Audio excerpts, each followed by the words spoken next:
Hey guys, welcome back to All Things Knives. It's your host Fletcher, and today we are going to do my top 10 favorite knives.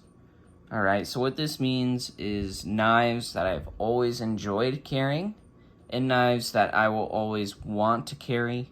A lot of these I have multiples of because I like the model so much, and normally it's a sign that it's one of my favorites, because if I don't like a knife, I'm not going to buy another version of it. All right. Another thing to note is, yes, you only see 5 now. I have another 5 in the back. These aren't in any particular order. It's not like 1 through 10, with 1 being the best and 10 being the worst. This is just me showing you my top 10 knives that I really love and enjoy. So without further ado, let's get into it. First, I'm going to show the BGM Knives Javelin. At the moment, I do only have one of these guys, but that should change in the future. This was the first knife John ever sent me to do a review on. It's an M4. It's very, very nice hollow ground. It has JG10 on it. I threw a lanyard on it, but I love the size of this guy. It is super useful, but not too big. It's a perfect pocket fixed blade. It does have some beefiness near the tip for anything like zip ties. The M4, he did an excellent job on the heat treat on it. Just performs phenomenally. Not to mention the colorway on it is fantastic. But the overall design, it's perfect. It's not too big, not too small, feels great in the hand. Not much else you can ask for. Next is the Case Trapper. I've always liked the Trapper. I kind of got into case knives kind of when I started working at a sporting goods store. I'd always kind of seen them and they were like, you know, they're all right. But there is something about having a slip joint that I rather enjoy, and I felt that a slip joint had earned its place in the top 10. This is just my standard yellow synthetic with carbon steel. But what I really like about these knives is it's kind of like having a piece of history or cutlery heritage. And when you get the carbon steels, you probably see that fantastic effervescent patina there. That's just one of the... And they have great geometry. So even though they're not super expensive, they're USA made, the cases are. And it's kind of like taking a walk through history. The materials aren't the best, but I like the expression in which they're used in, and you get more than one blade, so it kind of does double your edge retention. Next is the Spyderco Native 5 Lightweight. This one's an S90V. You can see it's gotten a lot of use. I just did a carry with this guy. The reason I like the Native 5 Lightweight is it's an ambidextrous knife using a backlock.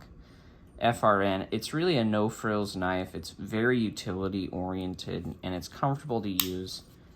And the overall design is just phenomenal. Basically, I can choke up anywhere on this blade or the handle, and it's comfortable to use. The geometry is great. It's not too thin, not too thick. It's kind of that perfect medium for a decent EDC knife that cuts well. Next is the Bugout. In the beginning, I kind of had a love-hate relationship with the Bugout, but it's ultimately the knife that got me into knives. It's the first good knife I ever bought. I bought it with graduation money in 2020. It's now 2023, so it's been a heck of a ride into the journey of knives. Went down the rabbit hole and, well, never coming back. You can get these in a ton of different configurations from Benchmade. The price, though, is another thing. But I will always love the form factor of the Bugout. Just a simple drop point blade and a nice simple handle is really all you need. It's very utilitarian, and I love that. And it's lightweight. Here in Arizona, it gets so hot. Sometimes I just wear like athletic shorts, and when those don't have pockets, this fits very nicely with that clip. And it's just a excellent EDC knife. It's kind of a no-frills EDC knife, and I really enjoy that. Next is going to be the large Sebenza. And the reason I like the large Sebenza over the small is, yes, the larger handle is nice, But it's the geometry and the fact that with the large Sebenzas, because of the weight of the blade, they will fall. So this one still needs some breaking in. This is my new Magna Cut large Sebenza. Not to mention they're USA made. I use them as a fishing knife basically because they're completely corrosion resistant, and I love them. Let's go ahead and sub these 5 out for the next 5.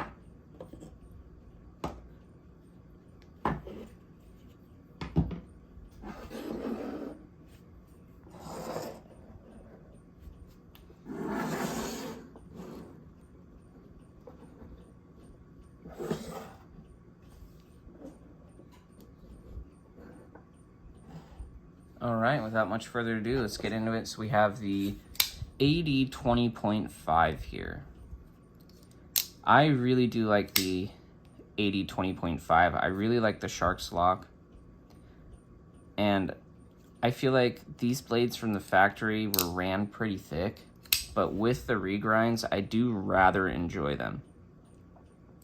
I feel like they're fun to use. I have both the shark's foot and the clip point. I think I'm partial to the clip point.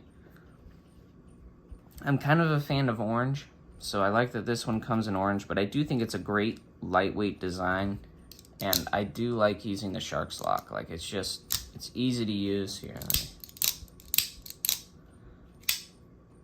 Maybe my only complaint about this knife is probably the price, but there's a lot of machining that goes on for this lock. It is rather durable, but I think with the thinner geometry I put on these AD 20.5s, my gray OS10 one as well, it just really brings a new expression to this knife, and it kind of makes it a lighter weight champion. Like, it's not super heavy, the FRN's nice. They do take lanyards rather well. Pocket clip's not bad, but I like that it's ambidextrous as well. And I like the expression of having kind of a utility blade shape and a clip point. I find that, you know, whatever I want to do with the AD 20.5, because of that, I can do it. All right. Next is the Hogue Deca. This one's their G10 version. I just tend to like the way the G10 version feels in hand a little bit better than the polymer one, but I do like the Magna Cut blade that comes on the polymer one. Let's angle it so you guys can get it. I'm working with natural light right now, so the lighting's not the best, but it's the first thing in the morning, so it's perfect time to film a video. The newer ones do have less screws, and I think they have the deep carry pocket clip, which I think works in this knife's advantage. I like the simple clip point, thin geometry.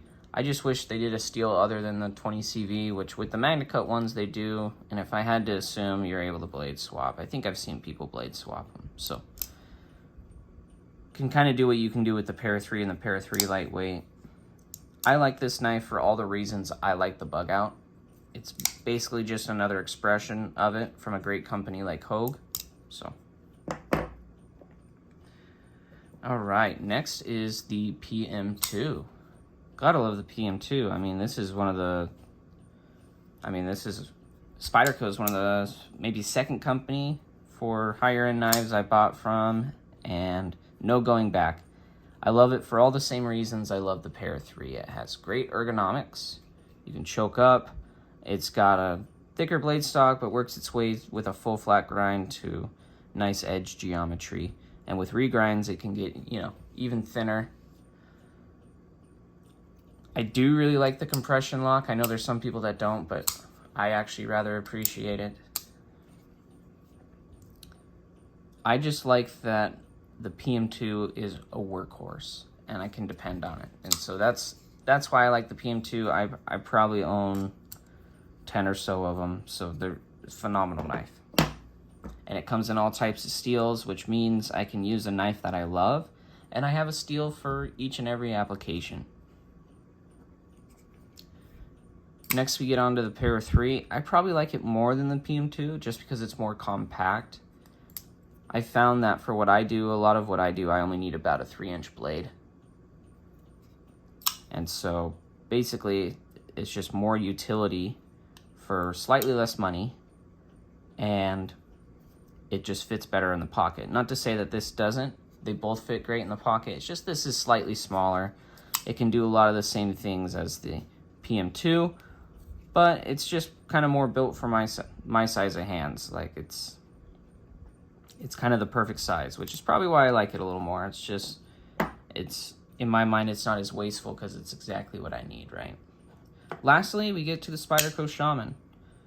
Ever since I bought my first Shaman, I've really loved them. Basically, it is just a beefier version of the Native 5, and I like that, with a compression lock, right? So I'm a huge fan of the compression lock. I like the Shaman just because you get that nice beefier feel. It's a good, hard-working knife. I have it in several steels, all of whom are great for work, probably except for this CTS 204P, but when I bought this, I wanted a stainless one in case I wanted to go fishing or anything like that and take my Shaman, which basically every time I go fishing, if it's an extended trip, I'll bring a Shaman, like a PM2, and then something that's completely corrosion resistant. So, but yeah, the overall, I guess, chamfering of these scales, the kind of rounding is really nice. It just kind of folds over. It's not as square as the pair of 3s are, and so it really does, when you get a really firm grip on it, it feels really nice, but it has that same perk as the Native. You can choke all the way up, have plenty of control. The jimping really does keep you locked in. You can put a nice big lanyard on there, and these are way easier to take apart than the like PM2 and pair 3. So yes, it is meant to be a working knife, and it's one that you can easily maintain. So what's not to love here? It does start from a rather thick blade stock and work its way from a high saber grind, but it is meant to be a work knife in the fact that, you know, thicker geometry, they want you to kind of abuse these guys, and so for my harder work knife, I choose the Shaman. As always, guys, thank you so much for watching. If you like this content, go ahead and give it a thumbs up. If you want more content like this, go ahead and hit that subscribe button. It helps me out, but when you hit that notification bell, it'll let you know when more videos like this are posted. I'd love to hear what your guys' top 10 are, maybe even just some of your favorite knives. I always like hearing from you guys, and it would actually be really cool to see what your guys' favorite knives are, maybe some we have in common. Thank you guys for your time, and don't you guys forget to stay sharp.